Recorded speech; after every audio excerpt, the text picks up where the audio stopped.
Assalamualaikum warahmatullahi wabarakatuh. Selamat datang di channel Lantunan Malam. Semoga kita semua selalu dalam kondisi sehat dan dilancarkan selalu rezekinya ya. Amin ya rabbal alamin. Di sini, kita akan menjelajahi kisah-kisah penuh makna yang siap menemani tidur nyenyakmu. Jadi, siapkan diri, pejamkan mata, dan biarkan imajinasimu melayang bersama kisah-kisah ajaib yang akan kami bawakan. Jangan lupa untuk like, subscribe, dan nyalakan lonceng notifikasinya, supaya kamu gak ketinggalan kisah seru berikutnya. Selamat mendengarkan ya. Di sebuah kota kecil yang ramai menjelang lebaran, hiduplah seorang pengemis tua bernama Pak Samin. Rambutnya telah memutih, bajunya lusuh, dan setiap hari ia duduk di pinggir jalan dengan kaleng bekas untuk menampung receh dari orang-orang yang berlalu lalang. Meski hidupnya sulit, ia selalu tersenyum dan menyapa setiap orang dengan ramah. Pak Samin bukanlah pengemis biasa. Ia punya selera humor tinggi. Setiap orang yang lewat pasti mendapat komentar jenaka darinya. "Mbak, kalau senyummu lebih lebar dikit, THR bisa nambah tuh." Atau, "Pak, kalau uang receh ini bisa ngomong, dia pasti minta temennya buat nemenin di kaleng saya." Kelakar-kelakarnya membuat orang-orang tersenyum dan dengan rela memberikan sedikit uang kepadanya.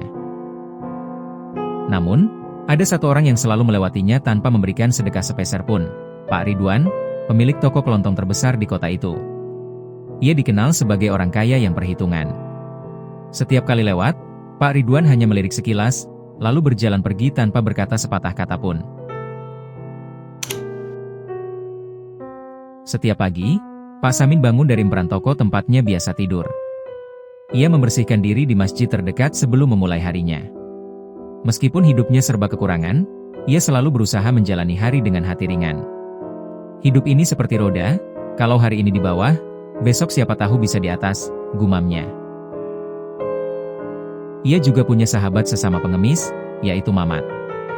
Berbeda dengan Pak Samin yang humoris, Mamat lebih serius dan pesimis.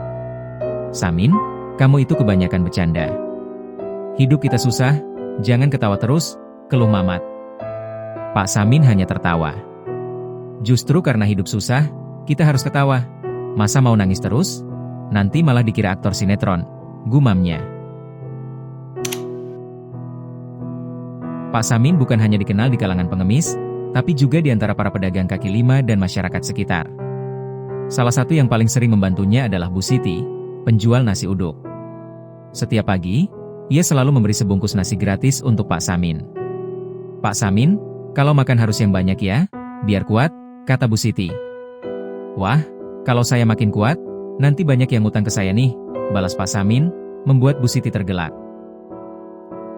Selain Bu Siti, ada juga Roni, seorang kurir yang sering melewati tempat Pak Samin mengemis. Suatu hari, Roni memberikan sepasang sandal baru untuk Pak Samin. "Pak, saya lihat sandal Bapak udah bolong-bolong. Ini buat Bapak." Pak Samin terharu, tapi tetap dengan gaya bercandanya. "Wah, kalau saya pakai ini, takutnya orang-orang kira saya sultan dan malah gak ngasih sedekah." Menjelang lebaran, suasana kota semakin ramai. Orang-orang sibuk belanja, dan anak-anak berlarian dengan wajah penuh sukacita. Di antara keramaian itu, seorang pria berjas rapi tiba-tiba menghampiri Pak Samin. "Pak, ini untuk Bapak." "Selamat lebaran," katanya sambil menyerahkan amplop tebal. Pak Samin terbelalak. Ia membuka amplop itu dan mendapati isinya segepok uang 100 ribuan. "Astaga! Ini THR beneran? Bukan jebakan Batman kan?" serunya, membuat orang-orang di sekitarnya tertawa. Si pria itu ternyata adalah Andi, seorang mantan pengemis yang dulu sering mengemis bersama Pak Samin. Nasib membawanya menjadi pengusaha sukses, dan ia tak melupakan sahabat lamanya. "Dulu Bapak sering bilang, jangan menyerah, nasib orang bisa berubah. Sekarang giliran saya membuktikan bahwa Bapak benar," kata Andi dengan senyum hangat. Pak Samin terharu. "Ya Allah, ini rezeki yang gak disangka-sangka. Bisa beli baju baru, bisa makan enak," katanya dengan mata berkaca-kaca. Tapi, alih-alih langsung membelanjakannya, Pak Samin justru melakukan hal yang tak terduga. Ia berjalan ke toko kelontong Pak Ridwan dan membeli sekeranjang makanan dan kebutuhan pokok. Setelah membayar, ia menyerahkan semua barang itu ke panti asuhan terdekat. Orang-orang yang melihatnya terheran-heran. "Pak Samin, Kenapa Bapak nggak pakai uang itu buat diri sendiri? Tanya seorang ibu. Pak Samin tertawa kecil. Saya sudah cukup bahagia. Tapi ada banyak anak di luar sana yang belum tentu seberuntung saya hari ini. Kalau saya bisa berbagi, kenapa tidak? Kabar ini sampai ke telinga Pak Ridwan. Ia tertegun. Seorang pengemis yang selama ini ia abaikan, justru memiliki hati yang lebih dermawan darinya. Malam itu, ia tak bisa tidur. Esok paginya, ia menemui Pak Samin dan menyerahkan amplop lain yang lebih tebal. Pak Samin, ini dari saya. Maaf karena selama ini saya tidak pernah peduli. Saya belajar sesuatu dari Bapak, katanya tulus. Pak Samin tersenyum lebar. Wah, kalau begini caranya, saya harus sering-sering menginspirasi orang nih, candanya, membuat Pak Ridwan dan orang-orang di sekitarnya tertawa. Lebaran itu menjadi yang paling berkesan dalam hidup Pak Samin. Bukan hanya karena ia mendapat THR yang melimpah, tetapi karena ia berhasil mengajarkan bahwa kebahagiaan sejati datang dari berbagi, bukan dari seberapa banyak yang kita miliki. Setelah kejadian itu, Pak Samin menjadi terkenal di kota kecilnya. Orang-orang mulai menghormatinya bukan sebagai pengemis, tetapi sebagai sosok yang bijaksana. Bahkan, beberapa orang kaya mulai mengundangnya untuk berbagi cerita dan motivasi. Mamat, sahabatnya, sampai tak percaya. Samin, lo sekarang pengemis motivator.